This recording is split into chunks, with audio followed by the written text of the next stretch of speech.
പണ്ട് നമ്മുടെ നാടുകളിലൊക്കെ എല്ലാ നാടുകളിലും ഈ വയറ്റാട്ടി എന്ന് പറഞ്ഞിട്ട് അത്യാവശ്യം ഈ കാര്യത്തിൽ കുറച്ച് പരിചയം കൂടുതലുള്ള, പരിചയമാണ് അറിവാണ് നോക്കില്ല, പരിചയം കൂടുതലുള്ള ആളുകൾ എല്ലാ നാടുകളിലും ഉണ്ടായിരുന്നു. അപ്പോൾ ആ ആളുകളാണ് എവിടെ പ്രസവം ഉണ്ടായിട്ടുണ്ടെങ്കിലും അവർ വന്നിരുന്നത്. അവരുടെ സാന്നിധ്യത്തിൽ പോലും പല ആളുകളും മരണപ്പെട്ടു എന്നുള്ള ഒരു സാഹചര്യമുണ്ട്. അപ്പോൾ ഇന്ന് അത്രയും പരിചയമുള്ള ആളുകൾ നമ്മുടെ ചുറ്റുവട്ടത്തൊന്നും അവൈലബിൾ അല്ല എന്നുള്ളതാണ് എൻ്റെ ഒരു വലിയ സംഗതി.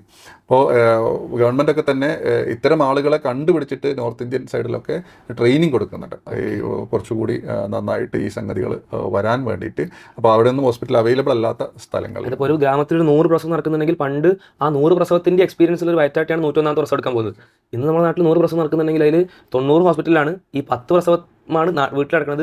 അതും ഒരേ ആളായിരിക്കും ഡീൽ ചെയ്യുന്നുണ്ടാവുക. അപ്പോൾ 1 2 പ്രസവം എങ്ങോ കണ്ട് പരിചയിച്ച ഒരാളാണ് എന്ത് ചെയ്യുന്നത്. അപ്പോൾ പണ്ട് സാഹചര്യമായിട്ട് ഒരിക്കലും കമ്പയർ ചെയ്യാൻ പറ്റില്ല. നമുക്ക് ഈ ഒരു സാഹചര്യം കമ്പയർ ചെയ്യാൻ പറ്റില്ല. പിന്നെ അന്നത്തെ ആരോഗ്യമുള്ള സ്ത്രീകൾ, അന്നത്തെ ലെവൽ ആരോഗ്യമുള്ള സ്ത്രീകളല്ല ഇന്ന് പ്രസവിക്കുന്നത് എന്നുകൂടിയുള്ള നമ്മൾ ചേർത്ത് വായിക്കേണ്ടതുണ്ട്.